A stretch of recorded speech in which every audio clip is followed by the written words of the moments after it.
Okay, after the Confederate side of the turn, we're seeing them beginning to really form up into some reasonable defensive lines. Sort of this crescent forming here, and some of the routed units got lucky in terms of forming it up. That's going to be tough to hit. There's artillery stacked under there. They're really trying to slow down the advance of the main Union force here. Over here we know that Sigel's going to have trouble, and we're actually beginning to see a line forming up. Out here, these artillery, they didn't fire because their range is just not good with grape shot. The old games, TSS especially, like Thunder at the Crossroads and the Brigade Series games, integrates all the fire combat into one table, so you can just add things together. You can get extra shot points off with the artillery.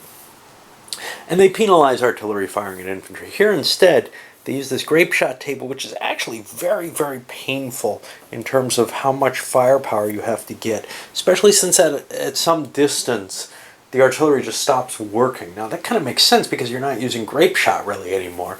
I think that's getting integrated into the table. In terms of the firepower. But we do see some forces forming up there.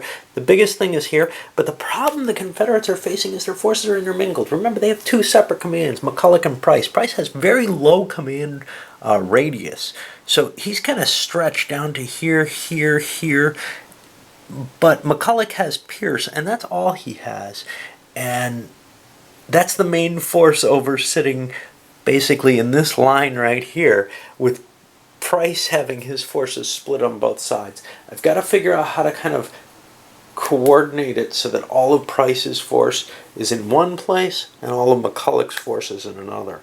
It's kind of weird because McCulloch has this humongous command radius, at least for how far he can give Pierce a command, but his own forces have to be within 4 of him. Of course, Pierce is within 4 right now. Most of the Confederates are rallied, but some of them are pretty fragile, you know, in terms of like these guys on the wings here. Those are going to break under fire pretty easily. See some casualties starting to line up too. I haven't really, I have no way to keep track of them except on paper, so I'm just keeping them, on the units. And at the end of the game, we'll see who won. In a lot of senses, I like a game like this where you don't really pay too much attention to, I want these victory conditions, this, that, and the other. I know what they are. I gotta get Sharp's house, I gotta get Ray's house. I gotta kill things. I gotta get those wagons. That's, those are the things. I'm not too worried about trying to balance this out, figure out exactly where I am in the point value. Anyway, we'll see what the Union can do. It can affect things, but it's kind of neat not really being able to see. On the other hand, I do like being able to see an overall brigade damage sheet, which most of this series has, which TSS has, at least for the optional rule, and which the Brigade Series games have. That allows you to see, man, this thing's not going to keep going. It's not worth, getting a shot up. Of course, in this game, it doesn't even have brigade combat effectiveness in this scenario. The series has it, but, it doesn't really matter. These things are willing to fight forever. That's actually one of my big gripes with the TSS-based games. Even with the BCE rules, you can just keep cranking and throwing units in, and yeah, they'll break, but they fight a little bit more, and they take some more losses, and they do some more damage in a way that just doesn't feel natural. It doesn't, and I like that about the Brigade Series, that if something's damaged enough, you can't get it to go forward anymore. It's really hard to activate those units, and it's really hard to keep them moving on an attack. Okay, I push this forward to the 720 turn, and the Union pushed forward. Some casualties. This guy cannot rally. I can give a point by Lyons out to Dietzler, and that'll allow me to rally him. Yeah, we pushed forward, drove you can see some of the Confederates pushed through. There was actually a melee down here, and the Confederates were pinned, so they couldn't withdraw before it. They would take withdrawal fire if they did, but that wasn't too risky in and of itself, but they couldn't. So they were attacked on the +2 table, a roll that ended up giving a casualty to the Union, but it also gave a capture to the of the Confederate unit, which lost, retreated, and routed back here. Now, here's the problem. I have no way to mark these losses as captured without resorting to paper, which I've been trying to avoid here. So I'm putting little markers here for any captured units. They're one of the few ways that you can get additional points that won't be clear in terms of the board state when I count everything up at the end. But here's the problem with that. I'm probably going to forget these. They won't be a major factor in terms of the total losses. They almost never are in these games. Melee doesn't happen all that often, and there just will not be that many. But I'll try to remember that those are for that. We're seeing down here the Union kind of has moved laterally to hook up with the rest of Lyons's command and form an attack across here, because it's pretty obvious that Sigel wasn't going to come full force yet. In fact, one of his units actually pushed forward, but by moving this way, I'm getting more security. I couldn't really launch attacks separated in that way in a comfortable manner. And by linking up, I think things are going to work rather well, and then I can march down the river. In terms of Sigel's little detachment, well, the Cav slipped in here to get a flank shot on the artillery, but that just didn't do much. That's tough to accomplish at these ranges. It is really plinking away. But the counter battery fire from the artillery that unlimbered here, and by the way, back here we've got the Union artillery unlimbered as well. It's not obvious because it's only the counters underneath that show the guns are unlimbered in this system. Again, something I don't really like. I like the old system with just one counter for artillery, and the hell with the crew. You know, the crews are a little too vulnerable in this system.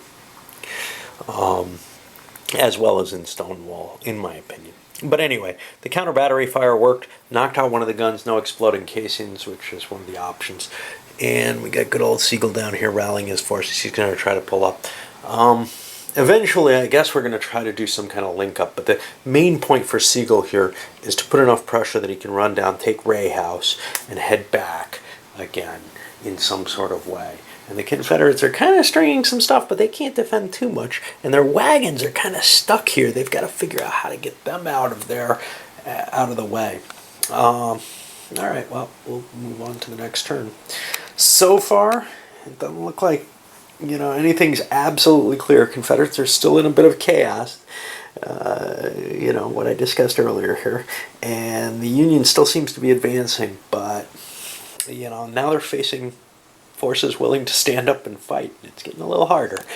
Confederate side of the 720 turn, they're beginning to form the lines that they want with McCulloch's command stretching across here. Now granted, there's definitely Price units, the gray units, or I'm sorry, the kind of pink units, not this one, but this one, and some of the artillery. Those are actually under Price, but other than this guy, it's not too big a deal because artillery can combine. Actually, I'm not even sure that they are.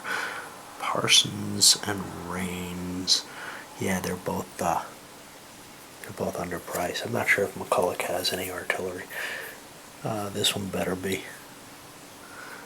Yeah, that's Pierce. So that's the same color, so that's weird.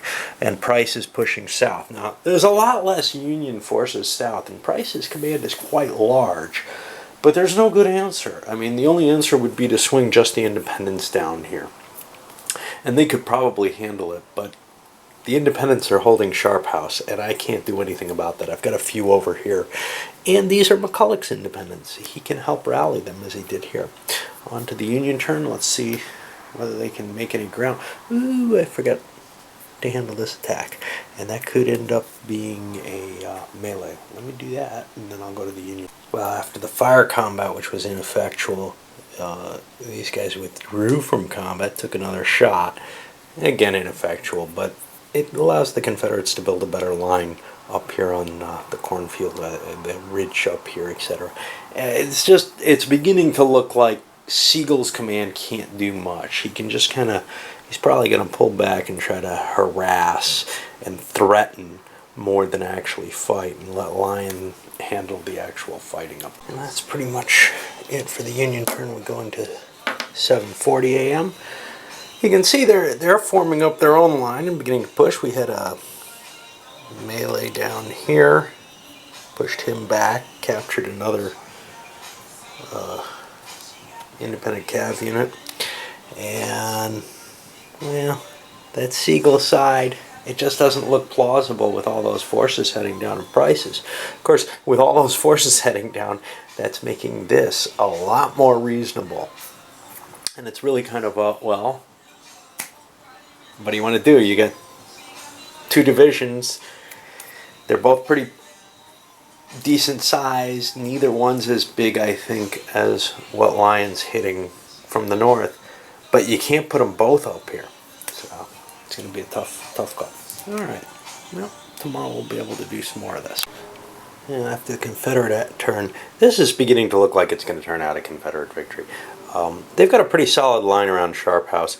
I don't know. Yes, the Union overpowers them, and they might push them down there.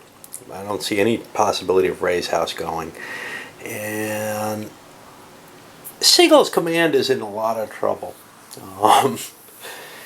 This might slowly weaken and fall back. We see some of Pierce's units falling out of position, but I don't see that line as a whole breaking. It's fairly potent, and I can still. I'm planning on pushing some forces back to it. I think I can't push Pierce's actual brigade commanders back there, but I can pull some of those independents and create a little tiny Pierce independent line. It won't be very strong, but it'll provide a little bit of backup because this is a little thin for my taste.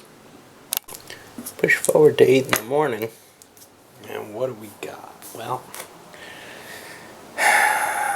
the Union brushed aside a threat to the artillery here. They took some casualties, but they've also mainly collapsed the line in front of Sharp House. Now, that doesn't mean the entire Confederate line is collapsed. But this is pretty weak over here, and it's beginning to look questionable. I've got to defend these wagons. I've got to defend Ray House.